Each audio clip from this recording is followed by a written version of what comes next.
Channel देखने वालों को इल्तिजा उस्मानी का सलाम।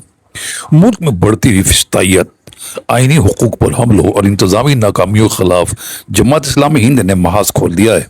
नई दिल्ली में एक प्रेस कॉन्फ्रेंस में जमात इस्लामी हिंद के मरकजी रहनुमाओं ने कौमी वक़ार की तौहीन तरमीमी बिल 2026 को आईनी आज़ादियों पर बड़ा हमला करार देते हुए हुकूमत से इस पर फौरी नजरसानी का मुतालबा किया है। इसके साथ ही तालीमी निज़ाम की ज़बूहाली और मुल्क भर में सैलाब की तबाहकारियों पर हुकूमत की बेहसी को शदीद तनकीद का निशाना बनाया। प्रेस कॉन्फ्रेंस से खिताब करते हुए जमात इस्लामी हिंद के नायब अमीर मलिक मोतसिम खान ने हुकूमत की कौमी वक़ार की तौहीन बिल 2026 पर गहरी तशवीश का इजहार करते हुए वाज़ेह किया है कि हुब्बुल वतनी को किसी मखसूस नारे या गीत से नहीं नापा जा सकता। वंदे मातरम के चंद अशार इस्लाम के बुनियादी अकीदे तौहीद से टकराते हैं, क्योंकि इनमें वतन को देवी के रूप में पेश करके उसकी परस्तिश का दर्स दिया गया है। ये एतराज़ कोई नया नहीं बल्कि जमहूरी हिंदुस्तान इससे पहले ही तस्लीम कर चुका है। बिल में इस्तेमाल की गई मबहम इस्तालात यानी तौहीन या बेअदबी का सहारा लेकर अक़लियतों का निशाना बनाने और बिला वजह का तनाज़ा खड़े करने का ख़तरा इंतहाई शदीद है। तारीखी बिजोए इमानुअल केस का हवाला देते हुए उन्होंने याद दिलाया कि सुप्रीम कोर्ट ने अपने फैसले में ये वाज़ेह किया था कि मजहबी अक़ीदे की बुनियाद पर किसी कौमी नगमे में शरीक न होना आईनी हक़ है। जमात इस्लामी हिंद ने मुतालबा किया है कि हुकूमत इस कानून में फौरी तरमीम करे और शहरियों की मजहबी व शख्सी आज़ादी को तहफ़्फ़ुज़ फराहम करे। और क्या कहा है मोतसिम खान ने, आइए खुद उन्हीं की जुबान ही सुनते हैं। सरस्वती, लक्ष्मी जो हिंदू देवियां हैं उनसे मौसूम किया गया है, और वंदे मातरम का मतलब उसकी पूजा करार पाती है।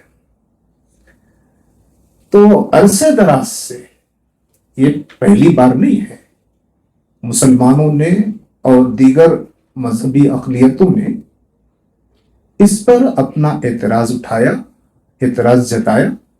इसलिए 1950 से 2026 तक सिर्फ 2 ही स्टैंजा पढ़े जाते थे, और वो भी उसको जो नेशनल एंथम है उस सफ में शामिल नहीं किया गया था।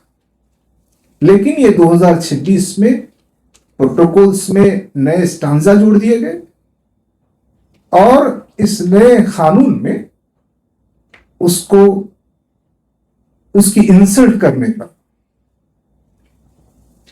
और उसको डिसरेस्पेक्ट करने पर सजा वगैरह मुकर्रर की गई है। तो ये जो पार्लियामेंट का इक़दाम है, ये देश की जो मजहबी अक़लियतें हैं उनके अंदर नए खदशात को जन्म देता है, और जो माहौल में कशीदगी पैदा करता है। पार्लियामेंट का काम तो ऐसी कानून साजी करना है जिससे अक़लियतों के खदशात को ख़त्म किया जाए और उनके हुकूक का तहफ़्फ़ुज़ हो सके। यह सही है कि इस बिल के अंदर या इस कानून के अंदर वंदे मातरम को पढ़ना लाजिम करार नहीं दिया गया है। वो तो जन गण मन को भी पढ़ना लाजिम करार नहीं दिया गया है। इसलिए किसी शहरी को लाजिमन पढ़ना इस कानून में नहीं कहा गया है। लेकिन जो हमारे मुल्क का माहौल है और जो प्रोटोकॉल्स हैं और जो हिदायतें एडमिनिस्ट्रेशन की तरफ नीचे जाती हैं, उससे ऐसा माहौल बन जाएगा कि क्या इंसल्ट है, क्या डिसरेस्पेक्ट है, इसको समझना मुश्किल हो जाएगा। तो ऐसा अहम कानून जिससे बुनियादी हुकूक जुड़े हुए हैं, मजहबी आजादी के जुड़े हुए हैं, वो बहुत ही मुबहम, गैर वाज़ेह है और नए खदशात को जन्म देता है। इसलिए इस पर हम बहुत तशवीश का इज़हार करते हैं, और हम ये समझते हैं कि जो बाद के 4 स्टैंजा जोड़ दिए गए हैं वो तो इस्लाम के अकीदे तौहीद के खिलाफ है। اس لیے یہ جو پورا پروسیس ہے اس پر جماعت اسلامی ہند کا سمجھنا یہ ہے کہ پارلیمنٹ میں اس قانون پر ریویو ہونا چاہیے، اور خاص طور پہ جو انسلٹ کی اور ڈس ریسپیکٹ کی بات ہے اس کو واضح ہونا چاہیے، ورنہ ملک میں ایسا ماحول ہے کہ کسی بھی سرگرمی کو انسلٹ اور ڈس ریسپیکٹ قرار دے دیا جائے گا۔